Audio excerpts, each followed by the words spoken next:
Justin Verlander is going to start the season on the injured list for the Astros, which isn't a super huge deal, seeing that he's still progressing in his rehab.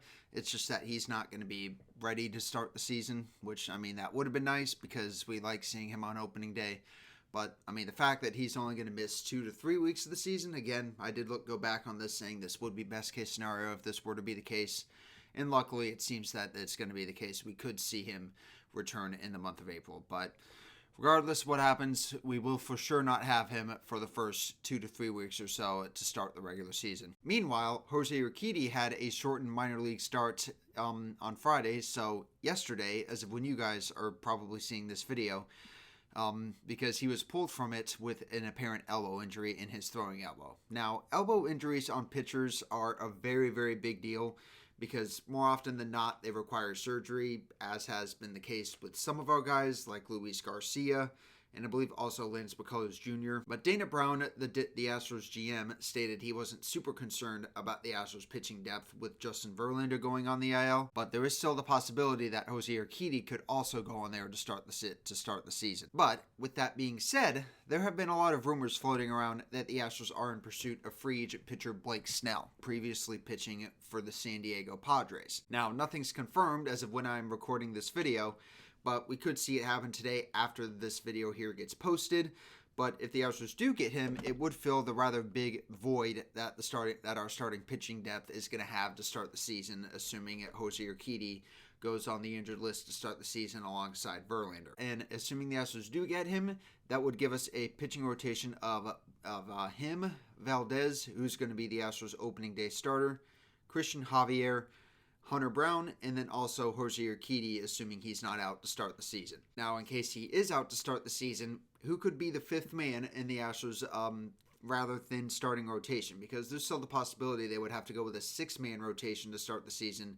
Because if you take a look at our schedule here, it's a rather tough schedule. Not only is it a tough schedule to start the season, but there's very, very few off days in the mix. So there is a chance we could have to go with a 6-man rotation to start the season. But as far as who could be a 5th man in case Jose Urquidy is hurt, Ronel Blanco could be that 5th man to join the rotation, seeing that how stellar he is this spring. In the Astros' last game against the Phillies, in a game where they won 5-3, he threw 4 scoreless innings, striking out 3, and only allowed 2 walks.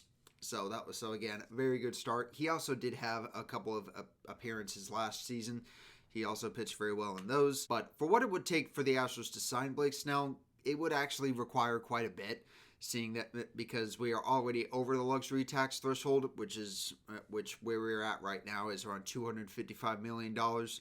And so depending on how much Snell makes, if we go over the luxury tax threshold, if we go over any further than that, so I believe it's $277 million if we hit. So if we hit that, then our first round pick in the 2025 draft will move down 10 spots, which could be an issue seeing that our farm system is pretty bad right now. Because again, we did sacrifice 2 of our top 10 prospects to get Justin Verlander back from the Mets. So, honestly, if this signing does happen and we do move down a couple of spots, then we could have a pretty bad farm system for the next couple of years. So, again, we'll see what happens. Again, I would like to try to avoid that if possible, but then again, they already did sacrifice a draft pick to sign Josh Hader from the Padres, who also extended him a qualifying offer that he rejected.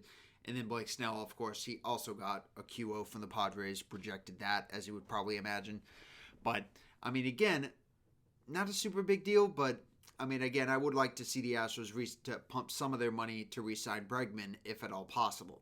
But, again, it's kind of looking like that's not going to happen, and he could be a free agent after this season. We'll see what happens, though. Now, this video may turn out to be pretty short. When I'm recording this, it's about 4.5 minutes long. It's obviously going to be a lot shorter than that when I go to edit it.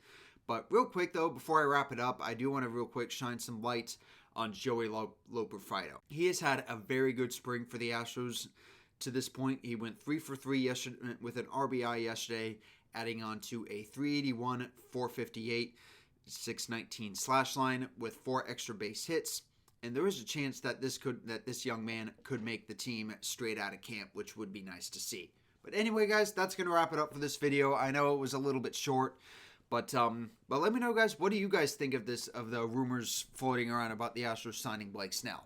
I want to see some stuff being sent down in the comments, and we can start some conversations down there. But anyway, that's going to do for this video, guys. And I'll see you guys in the next one.